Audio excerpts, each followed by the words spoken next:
Hi guys, I'm Jessica and welcome to Audacity. Yay!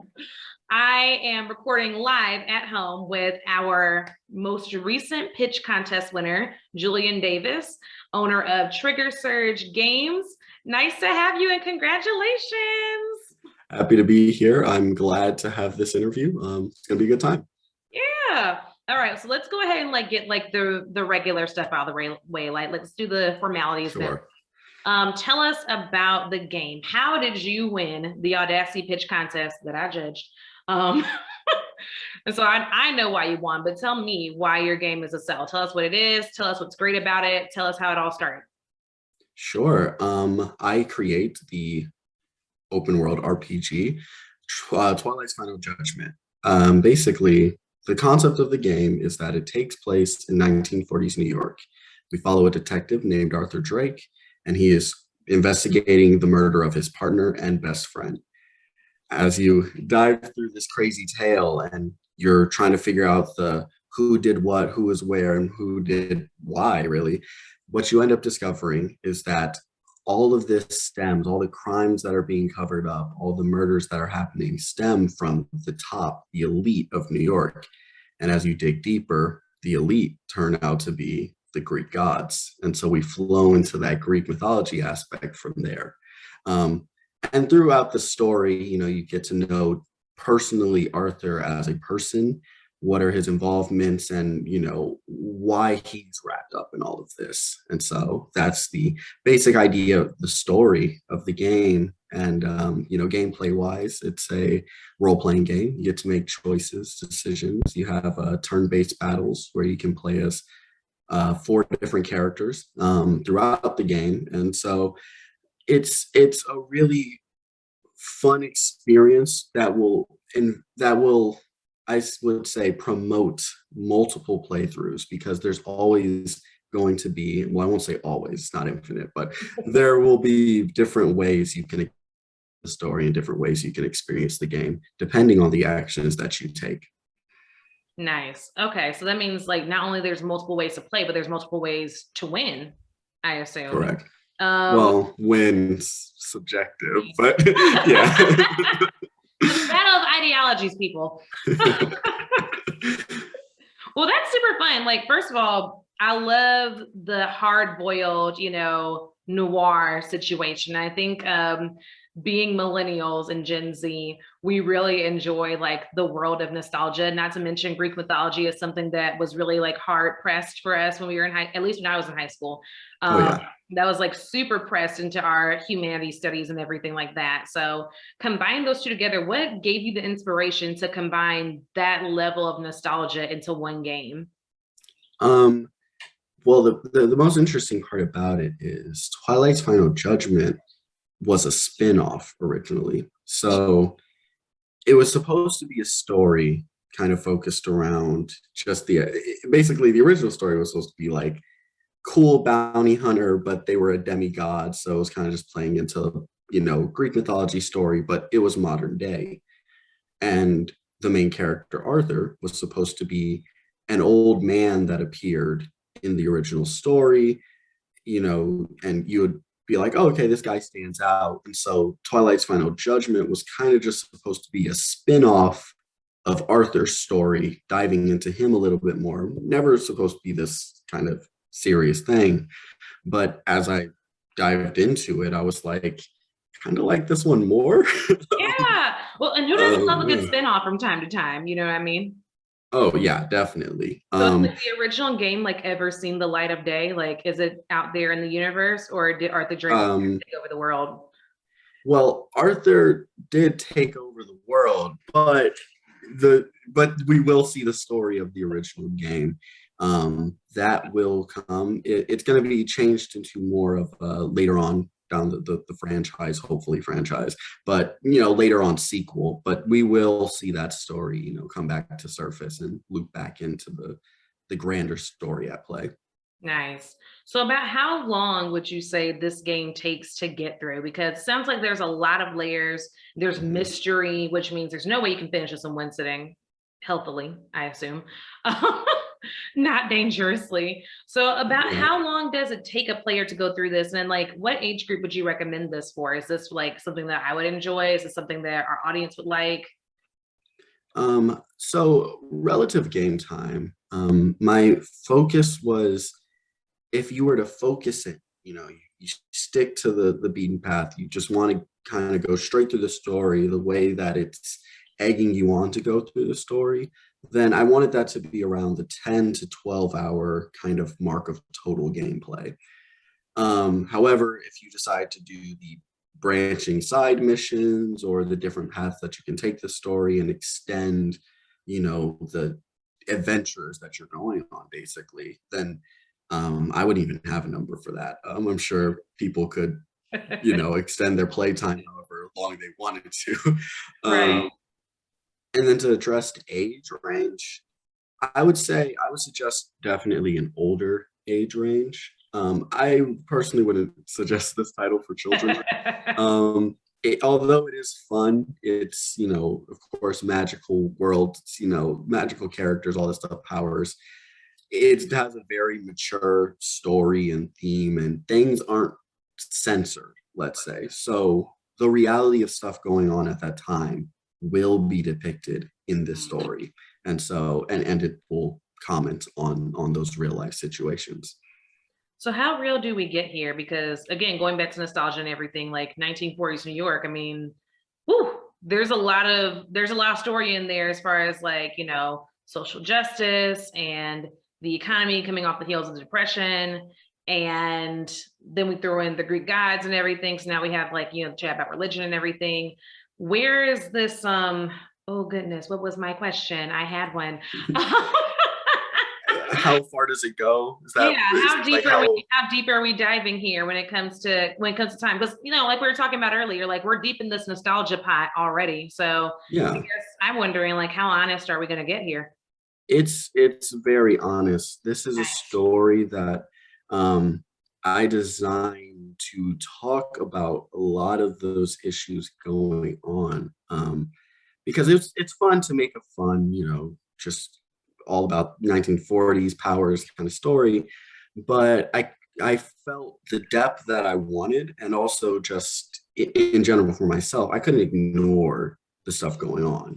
I couldn't ignore the things happening. So there will be conversations about the race issues going on, the incredible amounts of racism that were going on Yeah. during the time, the violence, and all kinds of corruption, capitalistic agendas, all that. It will dive into, pretty much as much as I can get into.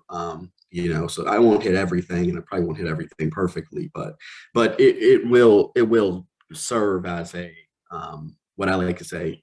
I want the game to be a conversation. So Nice. it should be a conversation starter where people really play it and they think like, wow, maybe, like Yeah. maybe we should talk about that. And like not just like putting the world in a bubble, because I feel like especially when we do things that are in like earlier time periods and everything, there's this habit of putting that world into a bubble. And usually it's more of like the positive, whitewashed bubble. Yeah. That does lead me to my next question though. Like being a Black game maker, how important was it for you to make sure that there was very honest conversations as far as, like you said, as far as about racial disparities and capitalism being problematic and so on? Like how important was that for you, and how important do you think that's going to be to game makers? Do you think that this is going to be an opportunity for people who look like us to be able to get on this game that's about the 1940s and actually enjoy it in a way that we couldn't before because it was in this little whitewash bubble? Um, I think that for me, it's incredibly important. I mean, if I have two prominent characters who are both African Americans, two prominent Black characters, and for me, it's just I had to like I wanted to include them in there because my identity. Of course, I want to have some Black people up in there, Yeah. but there's no good conscience of mine that could have Black characters in there and then act like none of this stuff was happening. Not have these characters' stories reflect what their real world experience is, as much as I can get real world in this kind of setting, but what Right. their real world experiences. would have been like. Um, I mean, we talk about the idea where people always, are saying like, "Oh, this is so political. Oh, this is so political." For me, my game embraces that.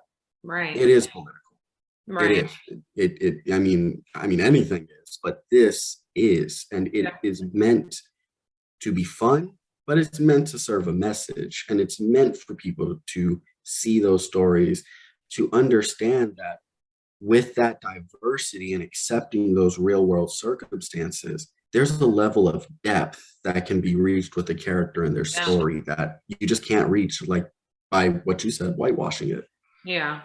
So do you think that by getting honest, by not just like having like the check boxes of the diversity in the gaming world, do you think by getting more honest and including more, not just more diverse characters, but including their stories, that this could change the way, because everybody's already tripping about critical race theory and all this stuff. Yeah, of course. But do you think that this could serve as an opportunity for presenting race and diversity education to kids in a way that's a little bit more, or we said it's not for kids, but for younger people, for people who Yeah. like maybe just did not grow up exposed to a lot of diversity, would this be an opportunity for them to learn more in an environment that is not necessarily comfortable, but is still like semi-familiar, if that makes sense? I would hope so. I would genuinely hope so, to Yeah. create a space where you learn about something that may not be taught to you in schools, or you may learn about like, oh, like just go through the experience of, especially with games, you get to literally do the actions. So I guess just the potential experience of living through that character, seeing through their eyes as close as you could in a game, or as close to the type of game I have, that could really open up a lot of people's like mindset of like, wow, this is real. This was happening to real people, and they didn't have, a magical world where it was set in. It adds that level of realism. And I would love for, it to encourage this idea of including these diverse characters, because I mean, like you said, it's not about checking off a checkbox. Right. If you're going to include them, like, or I should say like this, what is the point of having them if you aren't going to tell their stories? Exactly. That's just how I see it. Exactly. No, I agree. And like, especially now, like it wasn't right then to have the magical Negro character then, it wasn't right then. It's damn sure not right now, but especially now that the magical Negro role, like whatever role the one Black character was, which was basically to support and help the white primary character along their way, that's done to death. It's played out.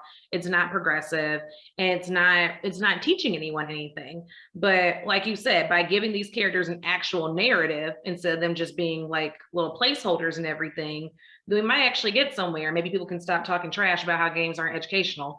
Like, you Yeah. can learn so much from doing a video game. Like a lot of times, I think I met somebody once who was actually introduced to art history through a video game. Like I think they were like time traveling in the game or something, and they got to go back to the Renaissance period. And Oh, from there, they're nice. like, wow, like Renaissance art's really cool. Like I want to learn more about that. And sometimes it's the only opportunity that people, especially, young kids or young adults who maybe don't have a whole lot of means to go out and see other parts of the world. That's like the one way that they can. So I think Oh, it's yeah. especially important. And I would even go so far as to say that it's not political or politics, it's human rights. And human I rights would should agree never with be you. political. Yeah, I completely agree. Yeah.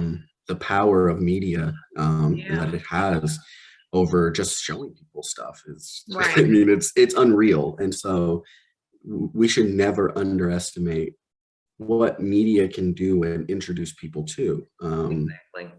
Because I don't know, maybe my story helps introduce people to a section of history or point in time that they never looked into, and that actually genuinely brings some education and sheds light on them, or light on certain things for them that they really didn't understand.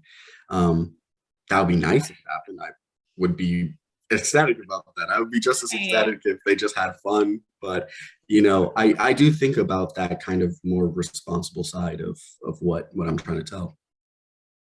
I love that. And I love the idea of this game. So how can I play this? Is it on PC? Is it on PlayStation? How do I get my hands on this thing? It is definitely on PC right now. Nice. Console would be the goal. We'll have to see how it goes, but console would definitely be the goal. I would love to have it ported onto consoles, whether it be PlayStation, Xbox, Switch.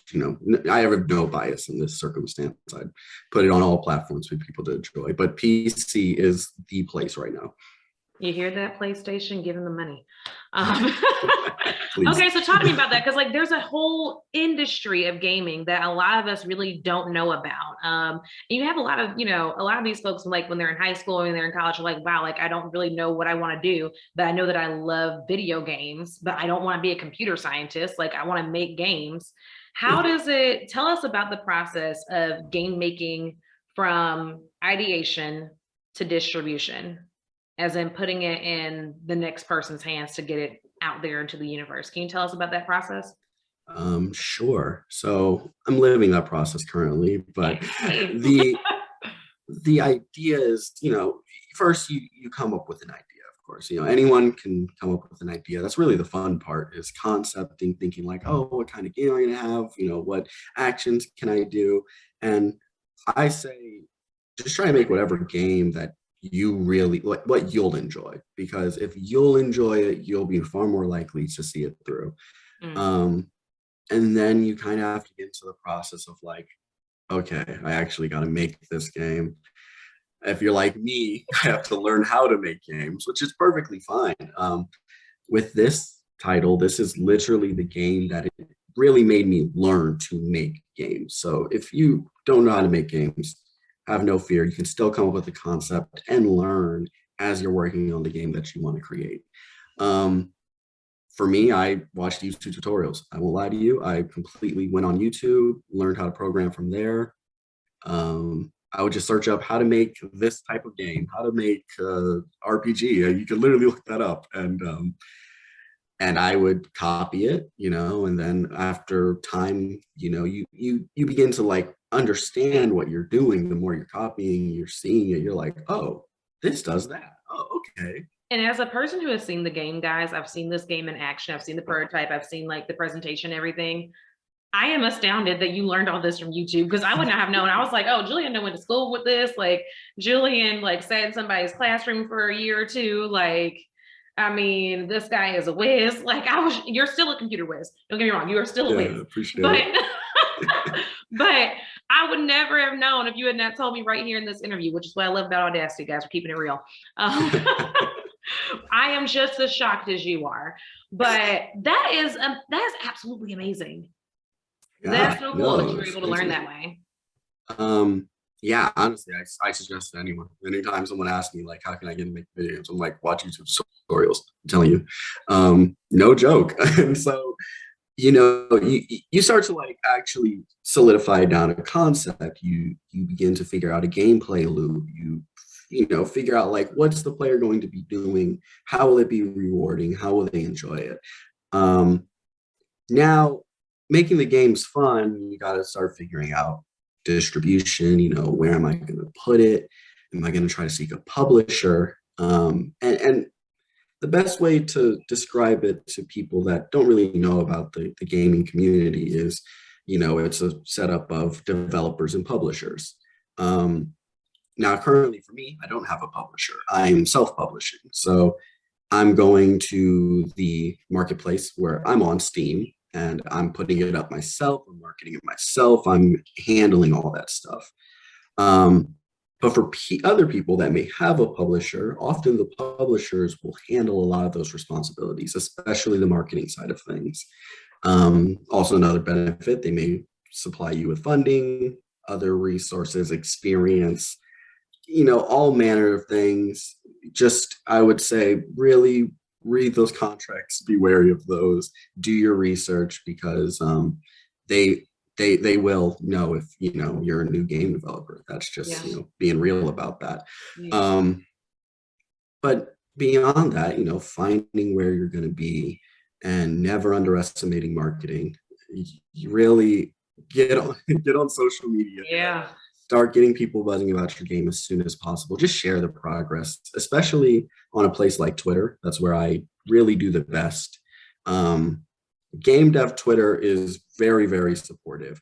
They really will support you. They're just happy to see people creating in there and uplift you as much as possible. So I would definitely suggest, if you're past the, just starting creating and you're trying to more so go to the, I actually want to sell this game, I want to market it, I would suggest getting on Twitter, just putting your progress out there, telling people the journey that you're on, sharing that experience, and being real, being open, and supporting others, because that's really how you'll grow. And then you're kind of coming to that point where you're like, okay, I want to release, I want to figure out how I'm going to sell it.